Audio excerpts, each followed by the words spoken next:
A ver, en el punto 1 mencionaremos que la detección del anticuerpo del... ¿Qué pasó? Ah, ya. Que la detección del anticuerpo del virus de la hepatitis C se lleva a cabo por la técnica de ELISA de tercera generación, que nos dice que va a ser muy sensible, y o de ERIVA de tercera generación, que suele ser el más específico, ¿no? Para confirmar la infección es necesario detectar el ARN viral mediante la prueba de amplificación en cadena de polimerasa, o más conocido como el PCR. Serológicamente, la infección crónica por el virus de la hepatitis C se caracteriza por la elevación de las aminotransferansas por más de 6 meses de evolución. Los anticuerpos los anticuerpos del virus de la hepatitis C positivos y una biopsia hepática van a ser evidencia para poder nosotros diagnosticar la hepatitis, ¿no? La biopsia es importante para el diagnóstico y tratamiento en caso de una infección crónica.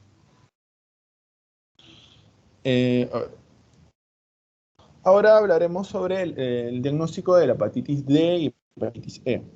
Se dice que el diagnóstico para la hepatitis D, el diagnóstico suele ser un tanto difícil, ¿no?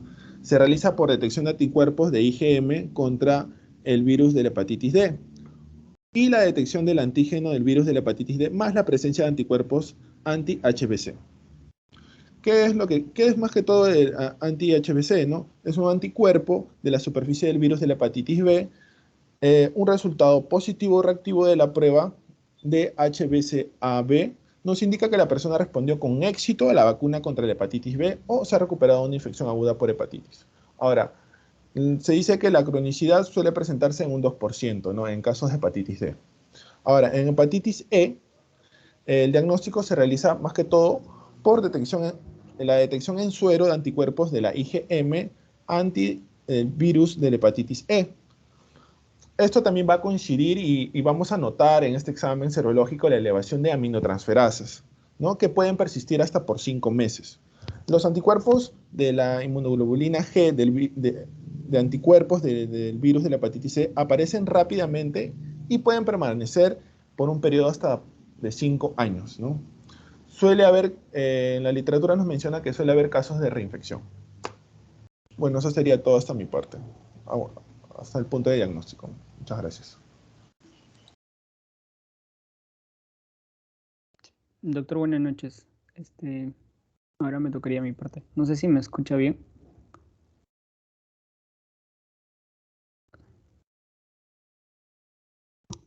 Sí, Richard, se lo escucha bien. Adelante. Ya, doctor. Compañero Floriano, no sé si puedes retirar tu... Ya está, genial.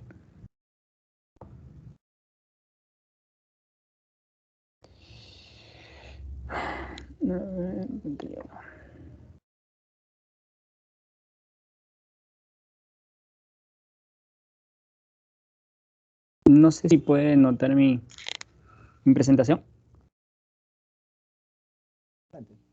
Adelante, ya se ve. Ahí, ya estoy bien. Bueno, continuando con la exposición en esta, bueno, me ha tocado ver algunas complicaciones. Bueno, es básicamente como sabemos, la hepatitis viral está compuesta por A, B, C, D y E. Pero bueno, algo, como ya lo dijeron también mis compañeros, la hepatitis viral o vírica también se le considera es una infección que causa inflamación y daño al hígado. Básicamente es eso, daño al hígado. La inflamación es un hinchazón que ocurre cuando los tejidos del cuerpo se lesionan o se infectan. Algunas complicaciones de la hepatitis A o que causa la hepatitis A, en este caso, la literatura dice que no causa un daño hepático a largo plazo ni se convierte en crónicas. En raras ocasiones, sí, la hepatitis A puede causar una pérdida repentina de la función hepática, pero eso pasa en adultos mayores o en personas con enfermedades hepáticas crónicas, ¿no? Que ya no tiene que ver nada con virus. Las complicaciones de la hepatitis B, una infección crónica causada en este caso por el virus de la hepatitis B, puede provocar complicaciones graves. Eso sí, puede ser muy complicadas. Por ejemplo, cicatrices en el hígado también la conocemos como cirrosis o claro, cirrosis, que por ejemplo en este caso es la inflamación asociada a una infección por hepatitis B, que provoca una cicatrización extensa del hígado. A eso se le considera cirrosis, ¿no? La que puede afectar el funcionamiento hepático. Obviamente, al haber una cirrosis, haber una cicatrización, funcionamiento hepático va a disminuir en gran manera. Otra complicación de la hepatitis B es un cáncer de hígado.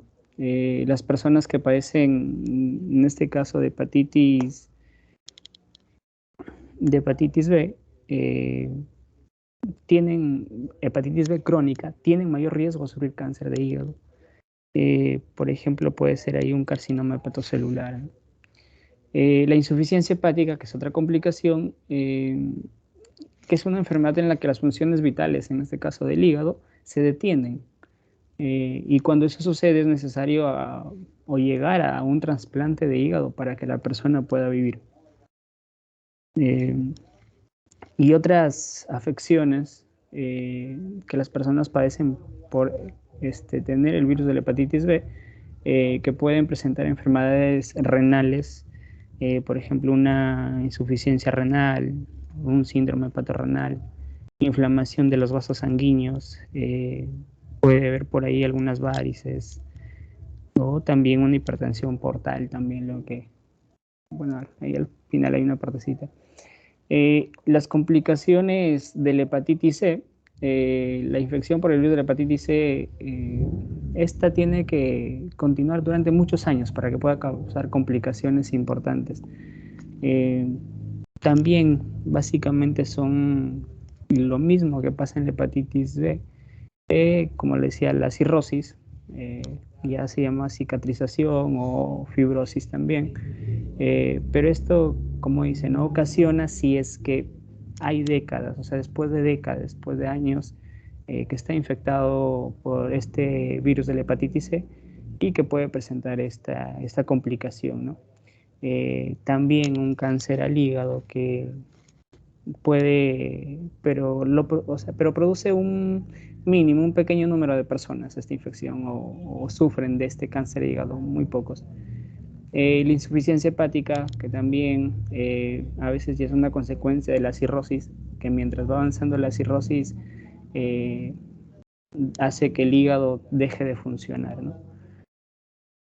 Y las complicaciones de la hepatitis D, que también es casi lo mismo, una cirrosis, una insuficiencia hepática, un cáncer al hígado, y las complicaciones de la hepatitis C, que en este caso también es súper raro, pero que ocurre más que todo en personas con sistemas inmunológicos debilitados, tienen algún problema inmunológico. Ahí es que actúa, por así decirlo, el virus de la hepatitis C y complica la salud de este paciente, que puede causar una cirrosis, una insuficiencia hepática, pero en este caso una insuficiencia hepática más frecuente es en las mujeres embarazadas, que puede provocar causas de muerte fetal, parto prematuro o bajo peso al nacer. Por eso es importantísimo en este caso la complicación de la hepatitis C, que puede ser una insuficiencia hepática, pero en mujeres embarazadas. Y para terminar ya, bueno, algunas posibles complicaciones ya de una cirrosis, que puede ser un trastorno desagrado. Hay una acumulación de líquidos abdominales como una citis, por ejemplo, una infección de líquido, en este caso una peritonitis bacteriana, algunas venas dilatadas en el esófago, en el estómago, los intestinos que sangran fácilmente, las varices esofágicas, como les decía. Hay un aumento en la presión de los vasos sanguíneos, del hígado, una hipertensión portal, una insuficiencia renal, un síndrome hepatorrenal, hay un cáncer hepático, un carcinoma hepatocelular, o una confusión mental o cambios de nivel de conciencia o coma, una encefalopatía hepática. Bueno, eso sería mi parte. Muchas gracias.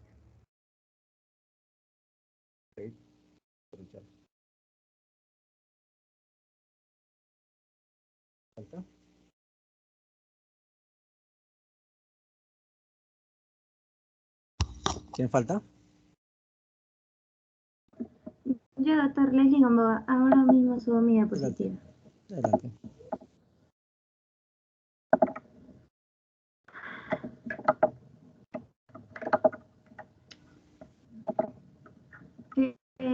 Buenas noches. ¿Pueden ver el puntero?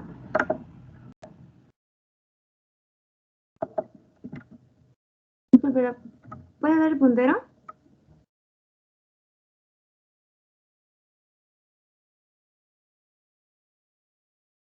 Sí, sí se ve, Leslie. Gracias. Bueno, para concretar la exposición, tipo ya resumen, ¿no? Los puntos que nos deberían de importar sobre la hepatitis. Recordando que los tipos, ¿no? El A, el B, el C y el E. Pero lo primero, el A y el E son los que se dan por transmisión oral, fecal oral.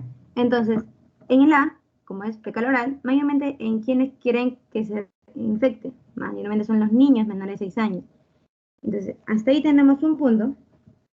Y en lo que es el tipo A, para hacer su diagnóstico, vamos a ver lo que es la inmunoglobulina M y la G, ¿no? Porque si vamos a una inmunoglobulina M, que es la que me dice que está infectada, positiva, mientras que la inmunoglobulina G es negativa, es el inicio de la infección.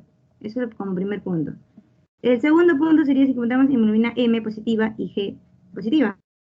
En este caso, se está dando la infección, pero también nuestro sistema está reaccionando. Entonces estamos en una infección ya a término. Y lo que es inmunoglobulina G positiva y la M negativa, vamos a lo que ya es el término, es lo que quedó en la memoria de la hepatitis A. Porque hay personas, recordando que hay personas que han tenido hepatitis, como bien sabemos, y nunca han sabido. Pueden tener de manera sintomática o asintomática. Eso como primer punto para lo que es el tipo A. Con respecto al tipo B, como bien mencionamos, ¿no? Mayormente, si les dije AE, fecal oral, los demás tipos va a quedar como vía sexual, vía sanguínea. En este caso es irrelevante lo que es en las madres, ¿no? Gestantes que van a transmitir esta hepatitis. Entonces, aquí como punto, en lo que es el B, vamos a ver, aquí. En lo que es el B, para concretar también, tiene que ver bien esta figura, ya que lo que vemos, la estructura de la B, es que lo de encima es el antígeno superficial, lo de dentro es el antígeno que es el core, y estos puntitos que ven como estrellitas es el antígeno E. Entonces, cuando vemos el antígeno superficial positivo en un diagnóstico, en este caso se dice que hay una infección. Ahora, cuando vemos el antígeno E, que son estas estrellitas, positivo y negativo, hay como que diferencia, porque si veo negativo no es que la persona no esté infectada de hepatitis B. Si veo positivo igual. Entonces, entonces en resumen, este antígeno superficial positivo, pero si vemos antígeno E positivo, que me quiere decir conjunto a un antígeno superficial positivo en los dos, que esta persona está infectada, pero está en un estadio de contagio. O sea, esta persona está replicando mucho. O sea, si vemos los dos positivos, está en replicación y por ende, eso se convierte en una persona infectante. Eso es para que ya tengan en claro lo que es la hepatitis B. ¿Por qué me importa lo que es el antígeno E, ¿no? Y la core mayormente no se mide en los diagnósticos porque no es medible. Solo vamos a medir el antígeno superficial y el antígeno E. Está aquí, las estrellitas. Ya, bueno, con respecto a eso, volvamos aquí, en lo que es la B, ¿no? En la B, como bien mencionaron mis compañeros, mayor a 6 meses, no me va a decir que es crónica. 6 meses con un día ya es crónico. Y el antígeno S, que les expliqué que es la parte superficial, el antígeno superficial, va a aparecer en el suero desde el primer hasta 10 semanas.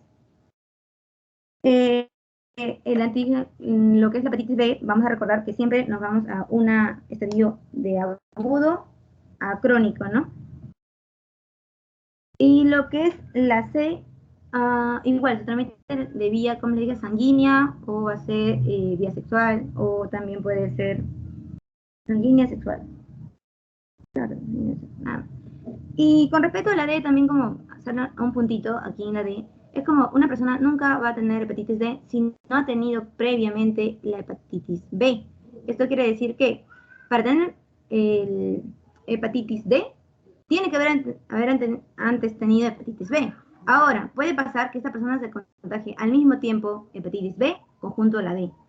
Entonces, con respecto a las vacunas, recordando que hay vacunas para la hepatitis A y hay vacunas para la hepatitis, lo que es el B. Entonces, si es que una persona se vacuna contra la hepatitis B, nunca le va a dar la hepatitis D. La hepatitis D no hay vacuna, pero obviamente si estás vacunado con el D, con el B, la hepatitis B, la vacuna no te va a dar hepatitis B. Entonces como que ahí nos podemos salvar, ¿no? Si hay vacuna contra la A, vacuna contra B, también nos podemos prevenir que no una hepatitis D, de tipo D, ¿no? Ya. A ver si pueden ver aquí, ya. Con respecto al tratamiento, bien vemos que las del tipo A y E mayormente van a ser medidas generales, vigilancia, solo van a ser leves, van a ser autolimitadas, ¿no? Leve, y solo se va a dar una vigilancia de la evolución. Con respecto a la hepatitis B, sí hay que hacer un seguimiento, ya que puede recibir complicaciones, ¿no? Va a durar mucho tiempo. Lo que es crónica, ya se tiene que dar antivirales como el interferón pegilado, la lamivudina y lo que respecta a la adebovir, ¿no? Y el entecavir. Luego con lo que es la hepatitis C, ya vamos a, incluso hay una estrellita aquí, se va a un servicio especializado, ¿no? Se va a dar como fármaco la base de combinación del peginterferón alfa 2A más una ribavirina y telaprevir. Y bueno, eso es todo. Aquí no. Bueno, esto es en cuestión de resumen, lo que les expliqué, diagnóstico y tratamiento. ¿Qué más puedo comentar? Bueno, eso sería todo por mi parte, doctor. Gracias. Ok, muy bien. Entonces, han concluido las ponencias. Ahora vamos a pasar a la fase de preguntas. No sé si el grupo oratorio Coahuila quiere hacer una pregunta. Alguien que levante su manito si tiene alguna pregunta que hacer o que algo no le haya quedado claro.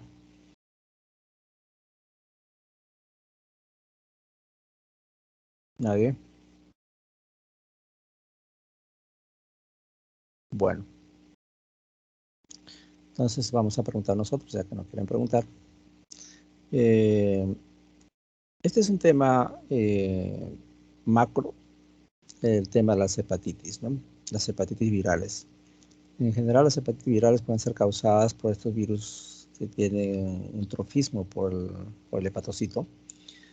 En nuestro medio podemos diagnosticar desde la A hasta la E, con algunas limitaciones para uno de ellos. Sin embargo, en Europa, en Estados Unidos, en países desarrollados existen las formas de la hepatitis F, la hepatitis G. Entonces, hay una serie de agentes virales que todavía en nuestro medio no los podemos diagnosticar. Esto solo para hablar de los virus de la hepatitis B que están clasificados, o A, B, C, D, E, que están clasificados de esa forma. Pero existen otros virus que pueden dar hepatitis. Por ejemplo, el citomegalovirus, por ejemplo, la rubiola, por ejemplo, el Epstein-Barr. Son virus que pueden también dar un cuadro muy similar a lo que ustedes han escuchado.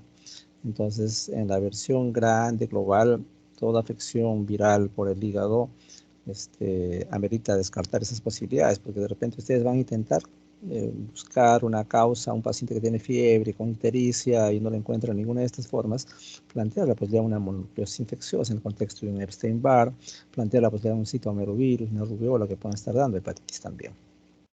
Bien, entonces dicho esto, pasemos a hablar en general sobre las hepatitis virales de la cual se han ocupado hoy día, ¿no? Entonces, Rosa Maritza, sus compañeros han mencionado de que la diferencia entre hepatitis aguda y crónica es el tiempo de síntomas que presenta el paciente acompañado de un cuadro bioquímico, ¿no? Eh, Dentro de las hepatitis crónicas hay subtipos. La hepatitis crónica activa, la hepatitis crónica persistente y la hepatitis crónica lobular. ¿Cómo hacemos la diferencia de esas formas de hepatitis?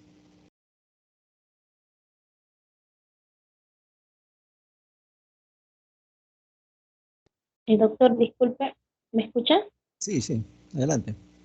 La hepatitis A no desencadena una hepatitis crónica, solo queda en aguda. La pregunta que estoy haciendo es la siguiente. Cuando un paciente tiene una hepatitis crónica, Ok. tiene tres subtipos. A ver, vamos a hacer un global. Existen dos tipos de hepatitis, la hepatitis aguda y la hepatitis crónica. Las agudas tienen como tiempo máximo de 6 meses de alteraciones bioquímicas o clínicas. Cuando eso pasa, ese tiempo es sobrepasado más de 6 meses, se habla de hepatitis crónica. Entonces, cuando un paciente ya tiene hepatitis crónica, independientemente de la causa, sea B, sea C o sea delta, hay tres subtipos, ¿no? Dentro de las crónicas existen las crónicas activas, las crónicas persistentes y las crónicas lobularias. ¿Cómo hacemos la diferencia de esos tres subtipos de hepatitis crónica? Esa es la pregunta.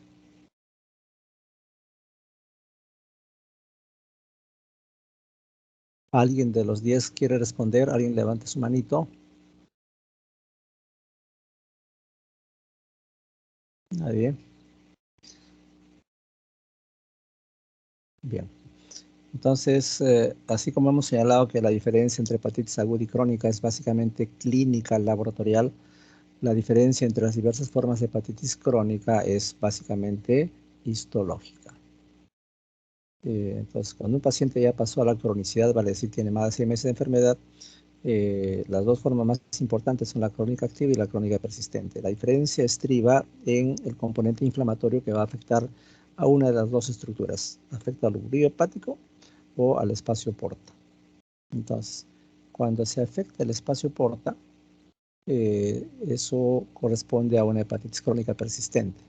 Solamente el espacio porta está comprometido. Ahí van a encontrar infiltrado por linfocitos, monocitos, células plasmáticas y nada más. Es la de mejor pronóstico.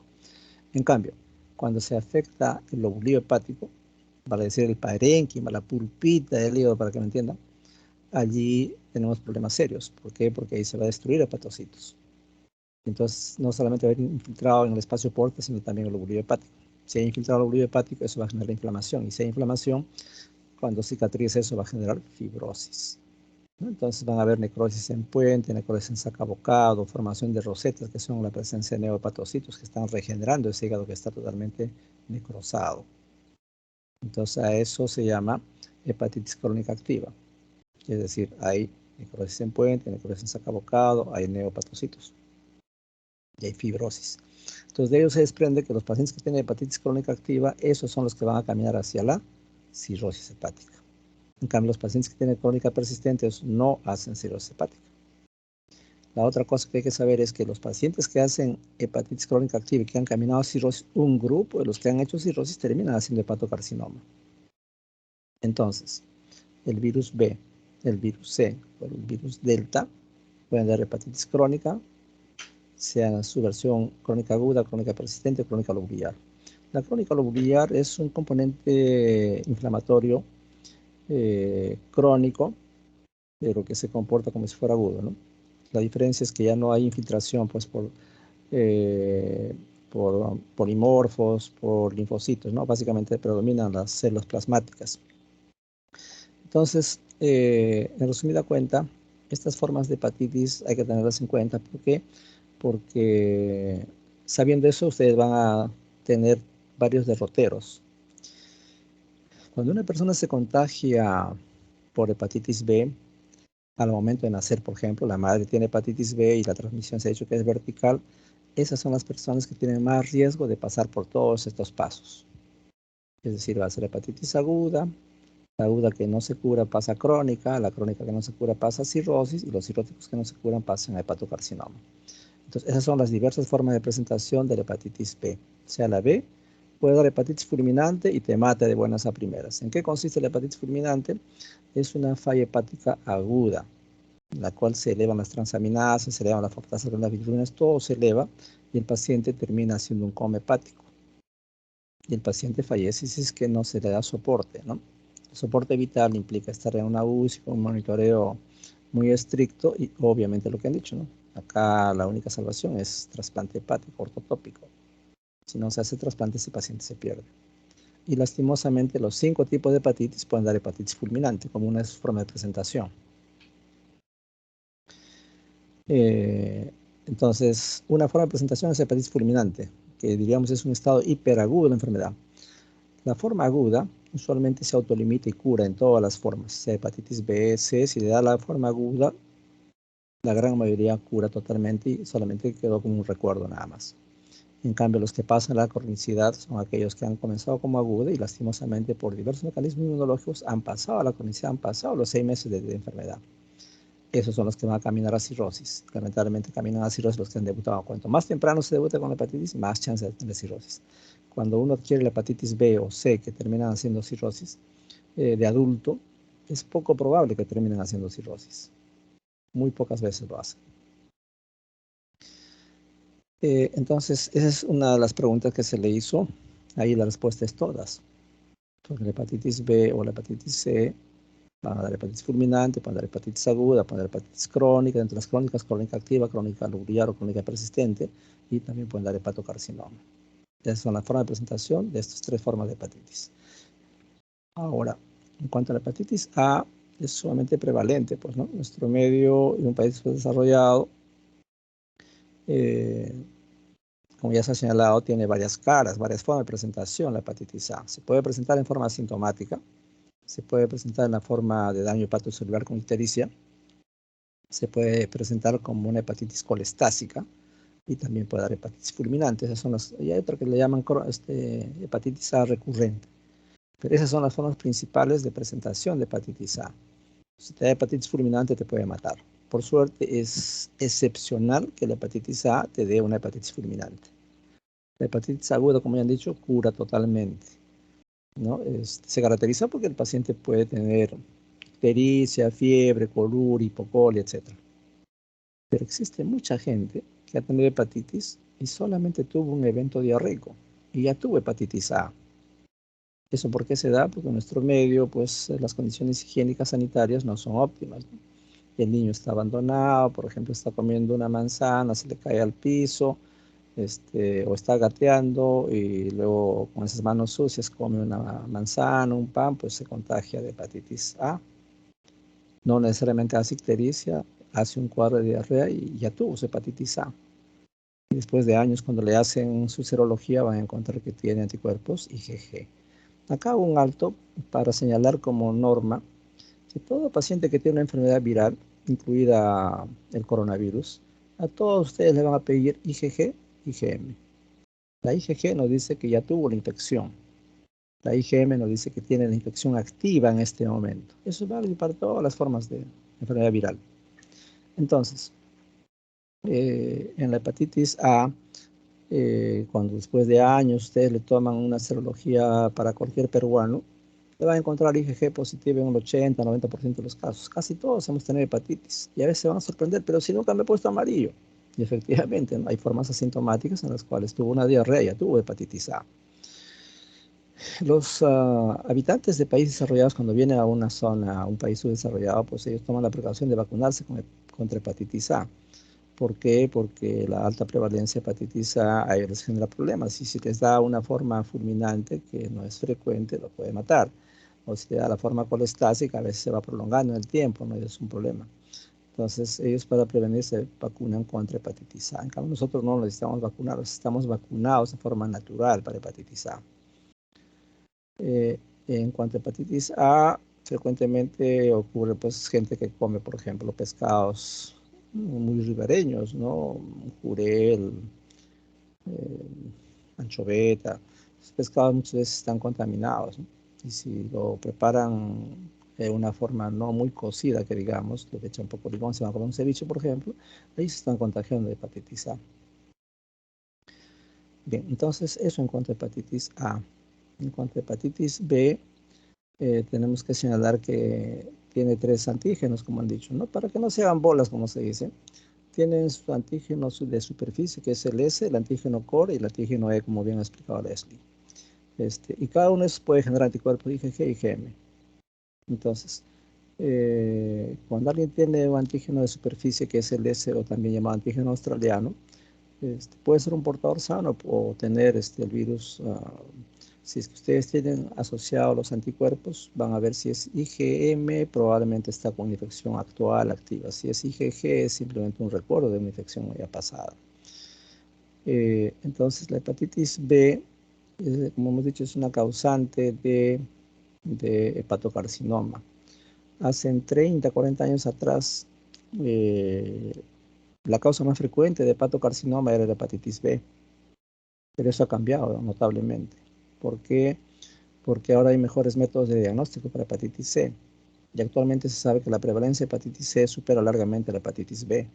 Y la primera causa de hepatocarcinoma es hepatitis C. Eso ha cambiado, ¿no?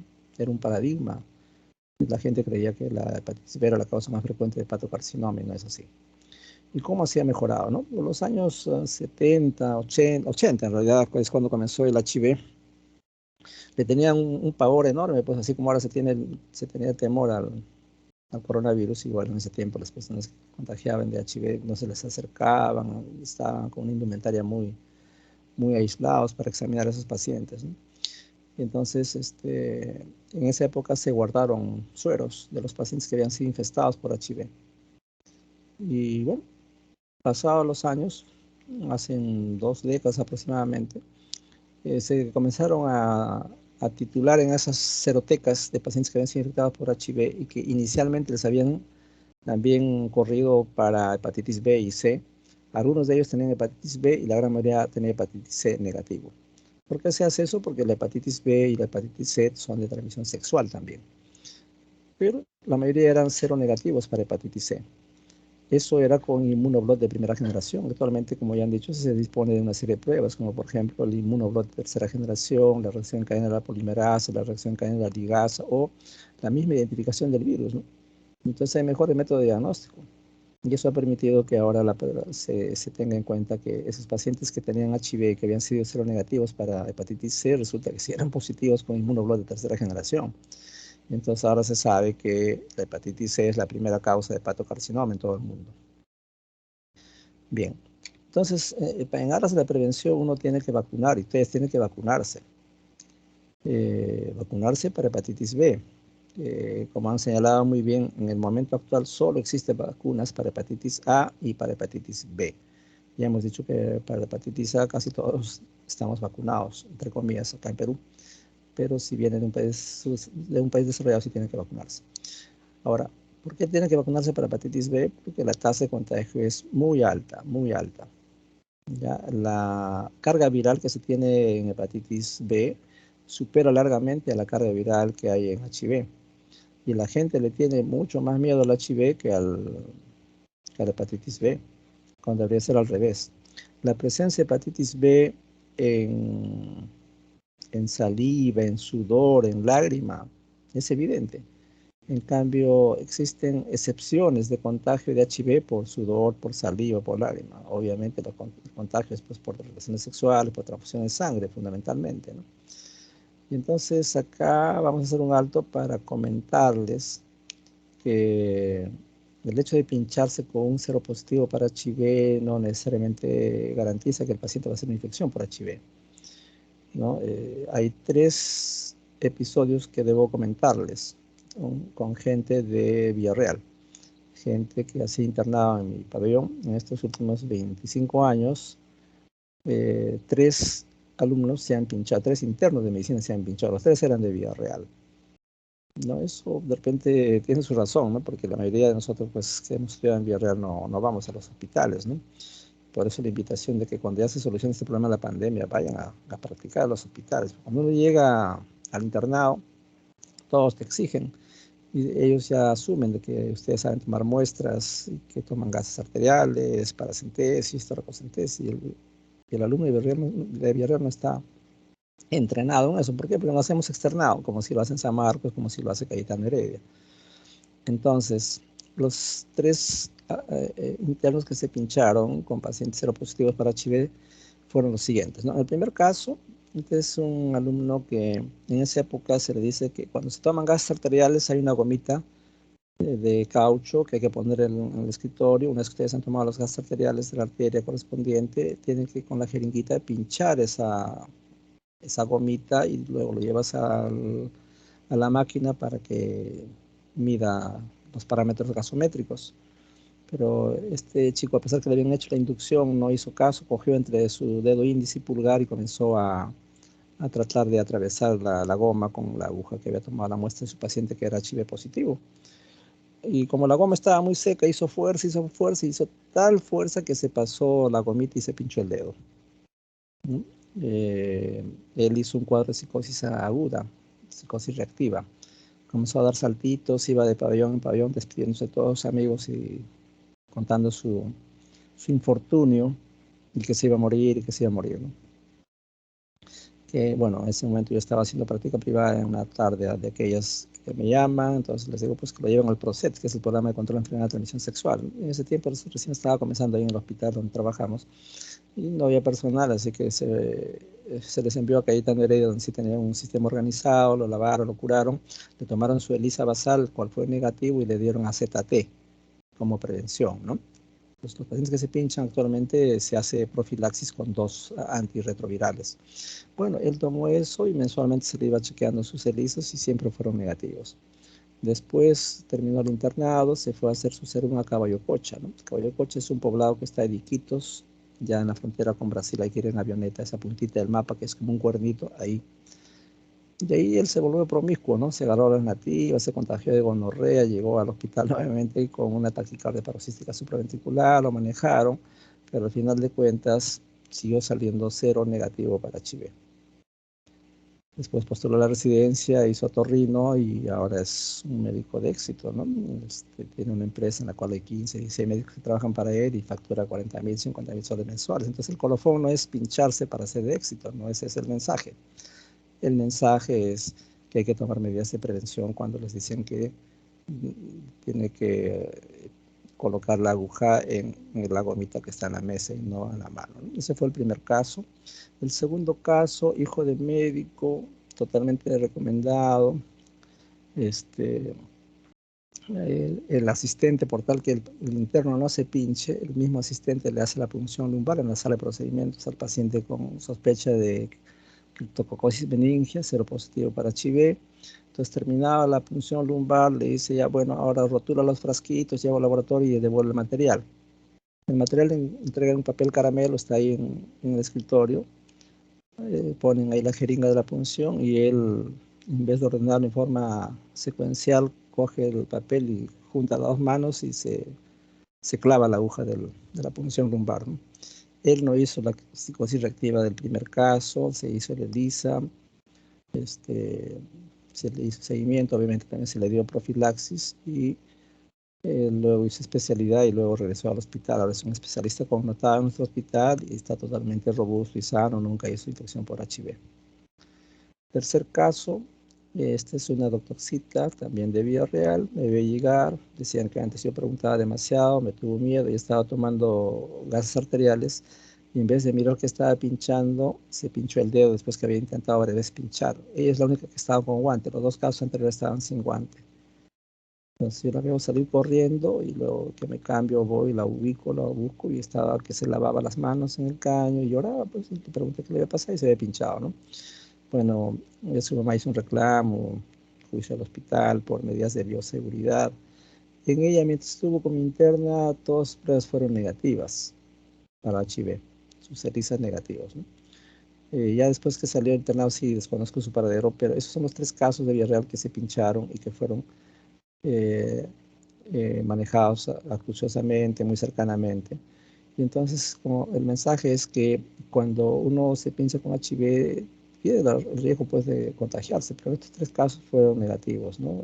Hay que dar profilaxis con un buen lavado y seguimiento. En cambio, eso no ocurre con hepatitis B. La hepatitis B es altamente contagiosa, por eso tienen que estar vacunados todos. Si es que alguno de los 10 que están ahí escuchándome no tiene vacuna para hepatitis B, tiene que vacunarse. ¿Por qué? Porque en algún momento le va a tocar pincharse, sea en sala de operaciones, sea cuando están suturando a un borrachito de aquellos que de repente les llegó a la guardia, o simplemente se fueron a hacer su serum y es una zona de alta endemicidad, ¿no? Para hepatitis B.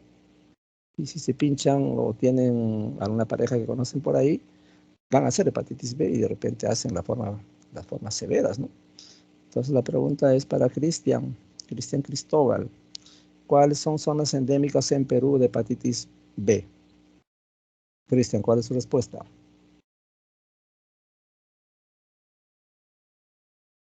Cristian, encienda su micrófono. ¿Está siguiendo la charla o ya se durmió? Cristian, Sí, doctor, disculpe. zonas endémicas de hepatitis B en Perú. Mm, en el Perú, las... ¿Podría Es, ser las zonas de la sierra? no toda la sierra, ¿no? Su compañera ha mencionado algunos departamentos. Y cuando le toca hacer serum tiene que ir prevenido para eso. Yo mira, ¿qué dice yo? Mira, ¿cuál es la respuesta a esa pregunta?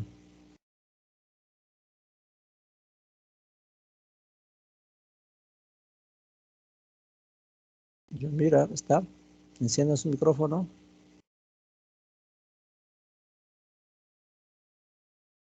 Yo mira, la vamos a considerar como ausente, no levantó su micrófono, no encendió su micrófono. A ver qué dice Rosa Maritza, que está levantando su manito. Sí, Rosa. ¿Levantó su manito accidentalmente o quiere responder la pregunta? Rosa, creo que no tiene contacto, ¿no? Richard. Sí, Richard. Sí, doctor, yo había escuchado, creo, bueno, si no mal recuerdo, que las regiones en este caso de Perú estaba en primer lugar Loreto, Cusco, Ayacucho y Apurímac, que creo consideradas como que, no sé, es como que ahí habitan muchísimas personas con el virus de la hepatitis B.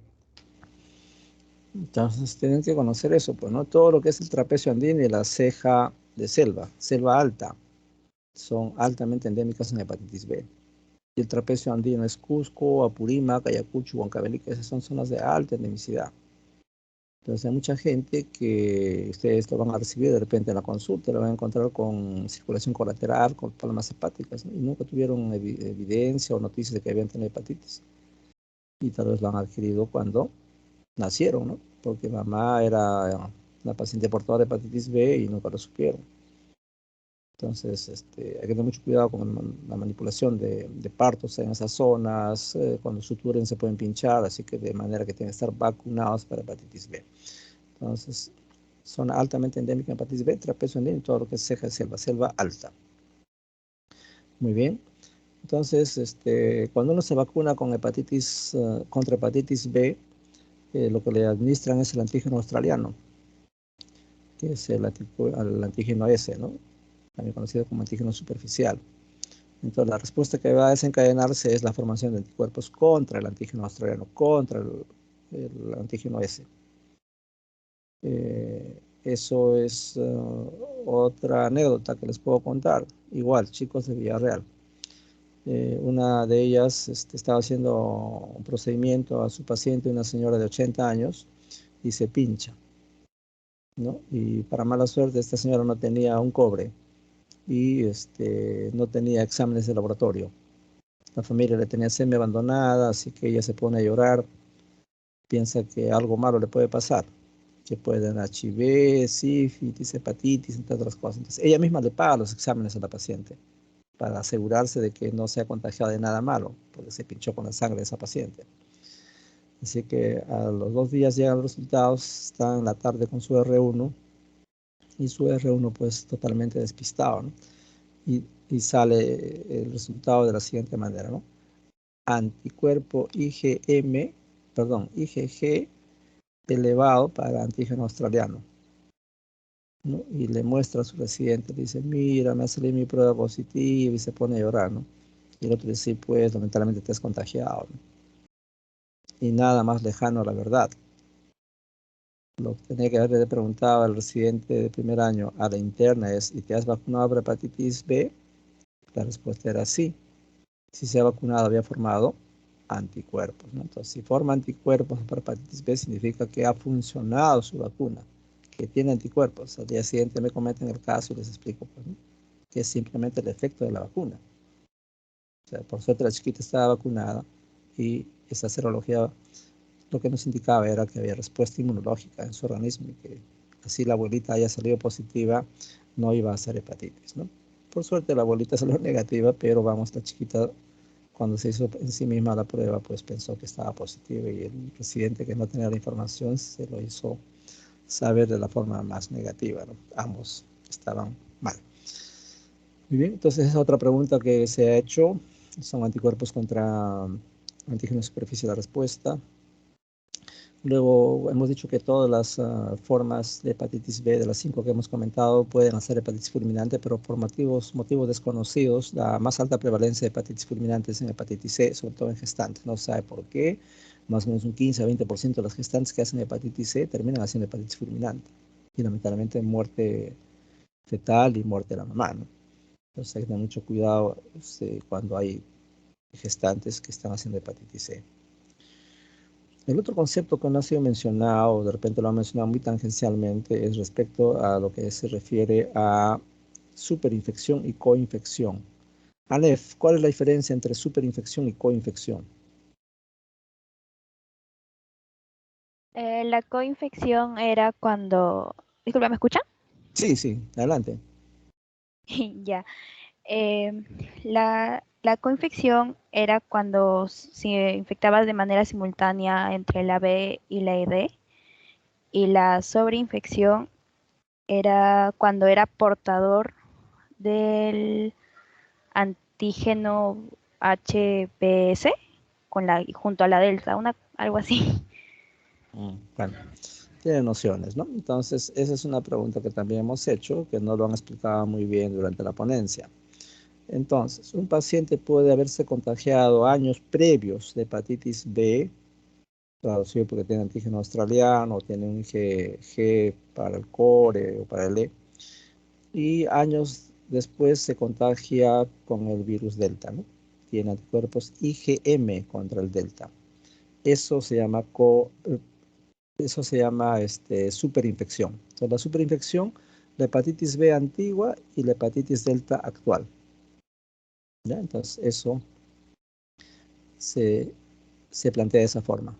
En cambio, cuando el paciente presenta al mismo tiempo las dos infecciones agudas, eso se llama coinfección. Entonces, repito, superinfección, hepatitis B antigua y hepatitis delta reciente. Eso es superinfección. En cambio, coinfección es cuando tiene hepatitis B ahora en este momento y ahora en este momento simultáneamente tiene hepatitis delta.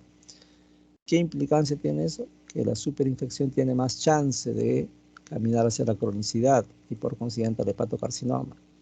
En cambio, cuando se da la posibilidad de una coinfección, la chance de hepatitis fulminante se incrementa.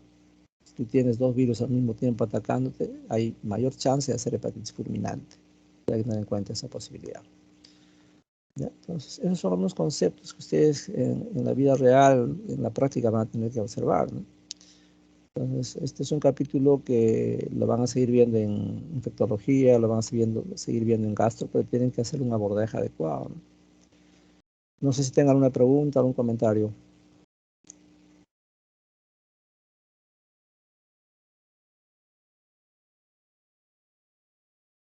¿Alguna pregunta o comentario? ¿Ya están cansados?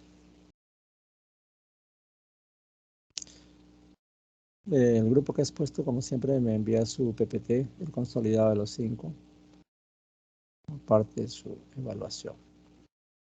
Bueno, entonces, si no tienen preguntas, ya nos estamos quedando. El pretest ya lo hemos respondido, cada uno está consciente de cuánto ha sacado y eso es parte de su evaluación. Muy bien. La alumna que llegó tarde, ¿cómo se apellida?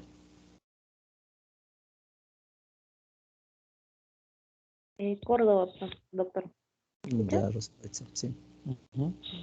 También dio el examen, ¿no? Ahí he visto sus respuestas. No, yo soy Córdoba Villodas. Sí, hay 10 respuestas que he obtenido en el celular. No entregó su clave. No, no, doctor.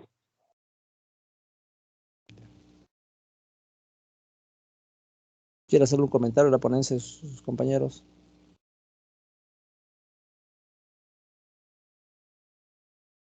¿O alguna La duda pregunta que... que, la Sí, sí. pregunta que al comienzo usted me hizo, es verdad, ¿no? Porque yo había leído que la hepatitis A nunca desencadena crónica, siempre se queda en aguda. Pero usted hizo el caso de una hepatitis que B. Eso sí puede ser, pues sí puede contagiarse una hepatitis A.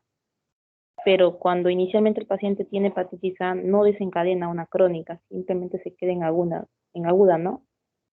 O lo entendí Así mal. es. O sea, la A y la E nunca van a la cronicidad. Ujú. Dan hepatitis fulminante, dan hepatitis aguda o hepatitis colestásica. Hay una forma recurrente que se puede presentar en 2 o 3 episodios, pero que no llega a pasar los 6 meses. Y eso es Ujú. válido para la A y la E. Pero Eso en nunca cambio van a la cronicidad. cuando el paciente ya ha tenido hepatitis B y en la siguiente que se infecta, ahí puede ocasionar hepatitis A, puede enfermarse de hepatitis A, ¿verdad? Claro, por supuesto, porque sus anticuerpos son contra hepatitis B, si es que ha Claro. logrado superar la enfermedad y no tiene nada Ah, que ver con la hepatitis A. ujú. Ya, ya doctor. Muchas gracias. Lo otro que hay que saber es que la prevalencia pues tan alta de hepatitis hace que sea una enfermedad que hay que hacerle seguimiento, ¿no? Cuando se hacen las pruebas para gente que se va a transfundir, le hacen serología para HIV, para HTLV1, para hepatitis B, para hepatitis C, pero en general tampoco aceptan que pueda donar sangre o uno que ha tenido hepatitis A, ¿no? Por más que no va a la cronicidad. En nuestro medio, como hemos dicho, la mayoría tienen serología IgG para hepatitis A, pero entre los protocolos de hematología no aceptan gente que ha tenido ningún tipo de hepatitis para que sean candidatos a donante de sangre, ¿no? En eso son muy enfáticos, porque en nuestro medio han habido una serie de accidentes, ¿no? Por ejemplo, no sé si han escuchado, bueno, ustedes están muy jóvenes, todavía hace 15 años atrás aproximadamente, en la maternidad hubieron 3 o 4 bebés que se contagiaron por HIV y por hepatitis también, producto de la transfusión, ¿no? Porque los métodos de selección para los donantes pues no habían sido óptimos en aquellas fechas, ¿no? Hay lo que se llaman los vampiros, entre comillas, ¿no? Son gente que van a los bancos de sangre y venden su sangre. Muchas veces la demanda es tal y la cultura de donación en nuestro medio es muy pobre, ¿no? Muy poca gente dona sangre. Y encima los que donan, algunos de ellos están infectados, ¿no? Y lastimosamente eso fue un error que se reconoció como un problema de carácter oficial del gobierno de esa época, así que tuvieron que pagar una reparación civil a los pacientes, porque los niños hicieron, sus padres hicieron un problema de carácter judicial, ¿no? Y tuvieron que dar una reparación civil, ¿no? Muy bien, entonces de mi parte eso es todo, que tengan buenas noches. El lunes, Margarita, ¿tiene programada una clase a las 8? A las 8. Creo que le toca a la doctora Coahuila.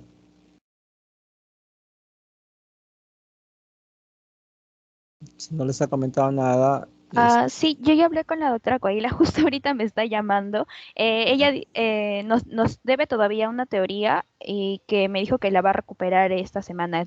Si no es el lunes, es el martes.